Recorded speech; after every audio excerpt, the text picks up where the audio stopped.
Alguna vez hemos tenido esa sensación, ¿verdad? Esa intuición de que nuestro estado de ánimo, nuestros pensamientos más profundos, parecen de alguna manera influir en lo que nos ocurre. Hmm.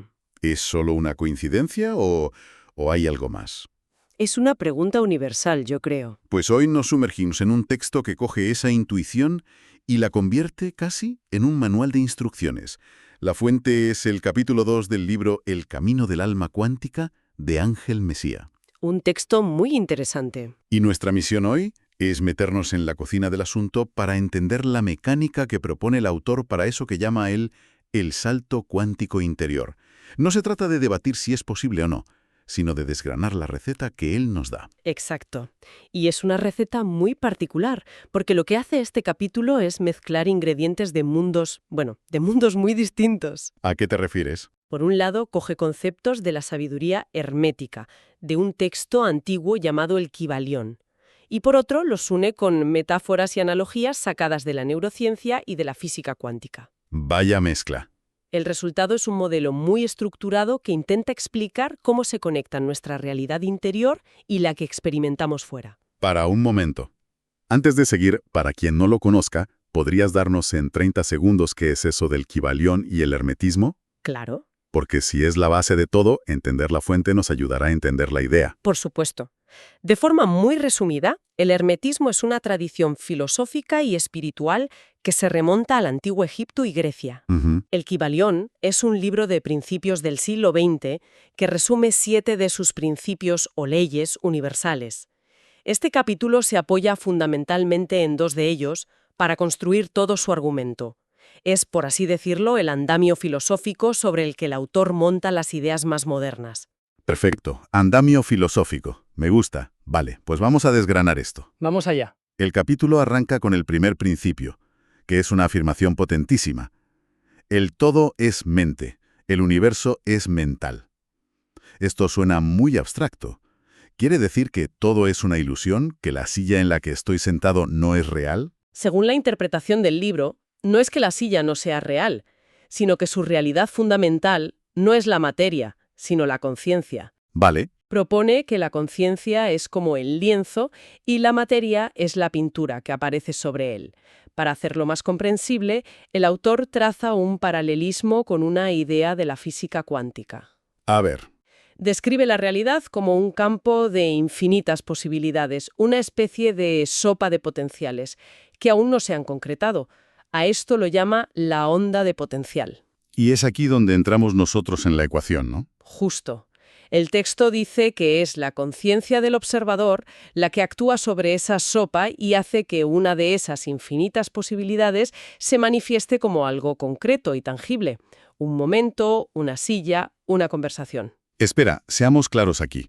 El autor está usando un concepto muy específico de la física, el colapso de la función de onda. Sí. Como una metáfora para explicar la influencia de la conciencia, ¿verdad? No está sugiriendo que una persona esté literalmente realizando un experimento de física cuántica en su salón. Vale, menos mal que lo aclaras, porque es un punto clave. Es una analogía para explicar una idea espiritual, no una afirmación científica literal. Entendido. Y el texto va más allá, si no me equivoco. Llega a llamar a cada persona un nodo soberano. Suena a mucho poder y, a mucha responsabilidad. Totalmente. La idea de nodo soberano implica que cada individuo tiene la capacidad, consciente o inconsciente, de definir su entorno inmediato a través del estado de su propia consciencia. Y esto nos lleva directamente al segundo pilar que utiliza el libro, la vibración. No se trata solo de pensar en algo. Claro, esto va mucho más allá del simple pensamiento positivo. El texto insiste muchísimo en los conceptos de vibración y frecuencia. ¿Cómo se conecta esto con la idea de que el universo es mental? Aquí es donde entra el segundo principio del Kybalión. Nada está inmóvil. Todo se mueve, todo vibra. Todo vibra. Según esta visión, la única diferencia entre un pensamiento, una emoción o un objeto físico es su índice vibratorio, su frecuencia. Un pensamiento de miedo vibra a una frecuencia muy distinta que un sentimiento de gratitud, y ambos vibran de forma distinta a una mesa. Entiendo. Y el libro conecta esta idea antigua con la ciencia moderna al enfocarse en el campo electromagnético del corazón. Cita investigaciones que afirman que es el generador más potente del cuerpo, miles de veces más fuerte magnéticamente que el del cerebro. O sea que el cliché de seguir a tu corazón o tomar una decisión desde el corazón tendría una base, según este modelo, casi física. El corazón no es solo una bomba de sangre, es un emisor de señales. Exactamente. El texto lo describe como el gran amplificador. Las emociones de alta coherencia, como la gratitud, la compasión o el amor, emiten ondas electromagnéticas estables y armónicas. Y las de baja coherencia, al contrario. Por el contrario, el miedo o la ira emiten ondas caóticas y desordenadas. El salto del que habla el libro se produciría, según este modelo, cuando la información clara de la mente, la intención, y la energía potente del corazón, la emoción, vibran en perfecta sincronía. Cuando emiten una señal unificada y coherente. Justo eso. Vale. Aquí es donde el modelo se vuelve muy práctico, porque propone que operamos con un sistema de creación de 3 partes que deben estar alineadas. Lo llama la coherencia trina. Y creo que esta es la idea central para entender el cómo que buscábamos. Sin duda. El texto lo describe como una trinidad creadora. El primer componente es el plano mental, al que llama el arquitecto. El arquitecto. Aquí es donde se diseña el plano de la nueva realidad. Contiene las ideas, las intenciones claras, las creencias. En la analogía de la onda que emitimos, el pensamiento sería la carga eléctrica. Es la información, el qué. El segundo, me imagino, es el corazón del que acabamos de hablar. Correcto. Es el plano emocional, el motor. Esta es la potencia, el combustible. El motor. Las emociones, que el libro define como energía en movimiento, son la carga magnética que da fuerza y alcance a esa intención. Es el imán que atrae la manifestación. Sin emoción, la idea de la mente es un plano precioso guardado en un cajón, sin energía para construirse. Y el tercero sería el anclaje a la realidad, el que nos impide quedarnos flotando en un sueño. Precisamente, es el plano físico al que denomina el ancla. El ancla. Esto es la acción. Es nuestro cuerpo el que ejecuta los pasos coherentes con esa nueva visión y el que sostiene esa nueva frecuencia en el mundo tangible. Claro. Si quieres una vida más saludable, no basta con pensar en ello y sentirte sano. Tienes que actuar, comer mejor, moverte. Sin esta ancla, la nueva vibración se disipa. Entonces el gran resumen aquí es que no basta con pensar en algo. El autor propone una fórmula.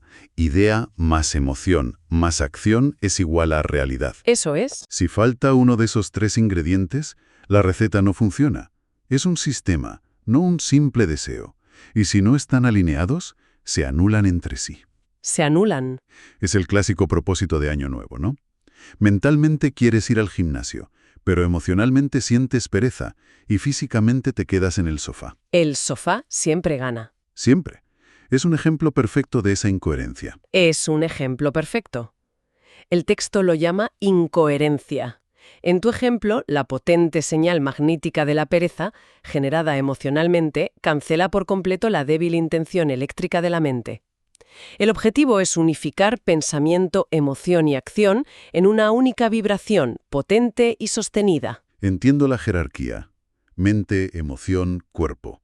Pero en la práctica, ¿no ocurre a veces al revés? ¿Cómo? A veces una emoción muy fuerte nos golpea primero, y luego la mente intenta construir una historia para justificarla.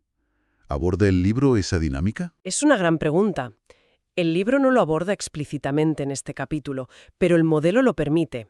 Si una emoción fuerte, de miedo, por ejemplo, surge primero, se convierte en el motor dominante. Ah, La mente, el arquitecto, entonces empezará a diseñar pensamientos y escenarios que justifiquen y refuercen ese miedo. Y el cuerpo, el ancla, actuará en consecuencia, evitando situaciones. o sea que el sistema funciona igual. Funciona igual, pero liderado por una emoción inconsciente. Por eso el autor insiste tanto en la maestría interior, para elegir conscientemente qué elemento lidera la creación. Vale, ya tenemos el qué, la alineación de pensamiento, emoción y acción. Pero la pregunta clave es el cómo. ¿Cómo se pasa de un estado de incoherencia a uno coherente? Supongo que ahí es donde entra este proceso de 3 etapas que describe el libro. Exactamente. El autor propone que esta transmutación no es un proceso suave y lineal, sino que sigue un patrón universal en 3 actos, casi un rito de paso. A ver, La primera fase, y quizá la más sorprendente, es la desestabilización, o lo que llama el caos necesario. me quiero detener en esta idea del caos necesario. La mayoría de nosotros pasamos la vida intentando evitar el caos, la crisis, la incomodidad. Claro, Pero aquí el autor lo presenta como un requisito indispensable, como el primer paso. ¿pone algún ejemplo de cómo se ve ese caos en la vida real? ¿Es una crisis laboral, una ruptura, una crisis existencial? Sí, son exactamente esos ejemplos. El texto lo compara con un principio de la química. Para crear un compuesto nuevo, a veces hay que bombardear la estructura molecular de los antiguos para que se rompan y sus átomos puedan recombinarse de otra forma. Vale. En la vida humana, ese bombardeo de energía puede ser una crisis que hace que nuestra vieja realidad, nuestras viejas creencias y nuestra vieja identidad se vuelvan insostenibles. Se menciona explícitamente la noche oscura del alma como una fase de esta purificación, un periodo de profunda confusión y desorientación donde todo lo que creíamos ser se desmorona. Es una perspectiva radical. Ver la crisis no como un fracaso, sino como la demolición necesaria antes de construir algo nuevo. Según este modelo, es la única forma. No se puede construir un edificio nuevo sobre cimientos viejos y podridos. Claro. Una vez que el caos ha hecho su trabajo y el terreno está despejado, llega la segunda fase. Intención y enfoque coherente. La siembra. La siembra. Aquí es donde se usa la coherencia trina que hemos descrito. Se crea una visión clara de la nueva realidad, la mente, y el texto insiste muchísimo en esto, se siente la emoción de esa nueva realidad como si ya fuera un hecho, el corazón. No es desearla en el futuro, es encarnarla en el presente. Justo. Y una vez sembrada la frecuencia con la mente y el corazón y regada con las acciones coherentes, llega la cosecha. Exacto. La tercera fase es el colapso y manifestación, o como lo llama el libro, el espejo universal. Es el momento en que, según esta interpretación, el campo cuántico responde. El espejo. Cuando la coherencia interna entre pensar, sentir y actuar se sostiene de forma estable, el universo exterior, como un espejo, no tiene más opción que reflejar ese nuevo estado interior. La posibilidad elegida colapsa y se convierte en una experiencia tangible. Y el libro añade un matiz importante, que esto no es algo que haces una vez y ya está. No es una línea recta. No, en absoluto. Lo describe como una espiral de ascensión. Una espiral. Cada vez que se completa un ciclo de estas 3 etapas, caos, siembra, manifestación, se eleva el nivel de conciencia a un nuevo estado. Nunca se vuelve al punto de partida exacto, sino a una octava superior del mismo tema. Entiendo. Quizás superas un patrón de escasez en el trabajo y años después el mismo tema aparece en tus relaciones, pero lo abordas desde un nivel de conciencia más elevado. Para ilustrar toda esta idea, el libro recurre a ejemplos muy potentes, conectando personajes como Moisés, Nikola Tesla e incluso Darwin y Einstein. Un momento, ¿está diciendo el autor que Einstein hizo un salto cuántico en el sentido místico del que estamos hablando? Lo que hace es reinterpretar sus grandes avances no como simples descubrimientos intelectuales, sino como saltos cuánticos en la conciencia colectiva. Ah, vale. Toma el caso de Einstein. Su teoría de la relatividad no fue solo una nueva fórmula matemática.